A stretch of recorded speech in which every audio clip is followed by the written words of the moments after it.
वाटे तुझी पंढरी हसकोणवार बाई हसकोणवार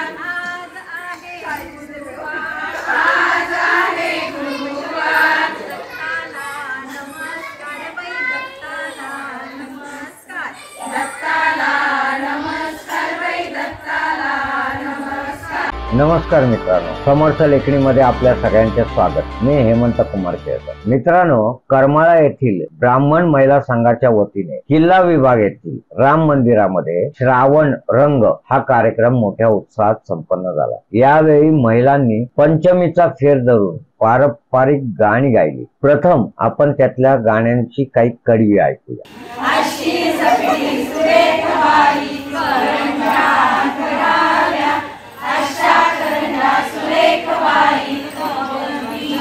ऐकलीत गाणी, म्हणजे गाण्याची कडवी। पारंपरिक मंगळागौरीचे खेळ खेळण्यात आले होते। श्रीराम मंदिरामध्ये पारंपरिक मंगळागौरीचे खेळ खेळण्यात आले। फुगड्या, जिम्मा इत्यादी पारंपरिक खेळ यावेळेस खेळले गेले, जे आता आपण स्क्रीनवर त्याची दृश्य बघत आहात। यावेळी बहुसंख्य महिला पारंपरिक वेशभूषात आल्या असल्याचंही आपल्याला या व्हिडिओज मधनं बघायला मिळते। खेळीमेळीच्या वातावरणामध्ये सुंदर अशा गाण्याच्या ठेक्यामध्ये हा कार्यक्रम उत्साहात पार पडला। कार्यक्रम यशस्वी करण्यासाठी ब्राह्मण महिला संघाच्या अध्यक्षा सौ निलिमा पुंडे, उपाध्यक्षा सौ स्वाती मसलेकर, सचिव सौ ज्योती कुलकर्णी, कोषाध्यक्ष सौ आरती सूर्य पुजारी, सहसचिव सौ शुभांगी खळदकर व सौ माधुरी बंडे यांनी परिश्रम घेतले।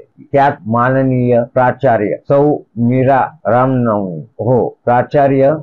रामनवमी वाले व सौ ज्योती रामनवमी वाले यांचे विशेष सहकार्य लाभले। मित्रांनो, सुंदर असा पेहरावा या महिलांनी परिधान केलेला आहे। सुंदर अशा त्या फुगड्या खेळत आहेत। हा जो मंगळागौरीचा आणि पंचमीचा कार्यक्रम जो आहे, हा शक्यतो पुरुष मंडळींना बघायला मिळत नाही, कारण या कार्यक्रमाला पुरुष मंडळींना नो एंट्री असते, बंदी असते। त्यामुळे आमच्या सहसंपादकांच्या मिसेस मंजिरी जोशी यांनी कार्यक्रमाला उपस्थिती लावल्यामुळे हा कार्यक्रम कव्हर करता आला आहे आणि तो बातमी रूपाने आपल्या समोर आम्ही आणलेला आहे आणि त्या मंगळागौरीच्या कार्यक्रमाला पुरुष दर्शक बघू शकत आहेत। मित्रांनो, आमचा व्हिडिओ आपल्याला कसा वाटला कमेंट करून आम्हाला नक्की सांगा। सोबतच शेअर करायलाही विसरू नका आणि हो, समर्थ लेखणी चॅनलला सबस्क्राईब देखील नक्की करा। मित्रांनो, कमेंट करायला पैसे लागत नाही। प्रत्येकाच्या YouTube वर लिंक आली, तुम्ही व्हिडिओ बघितला की एक सबस्क्राईबचं बटन आणि एक लाईक एवढं करा।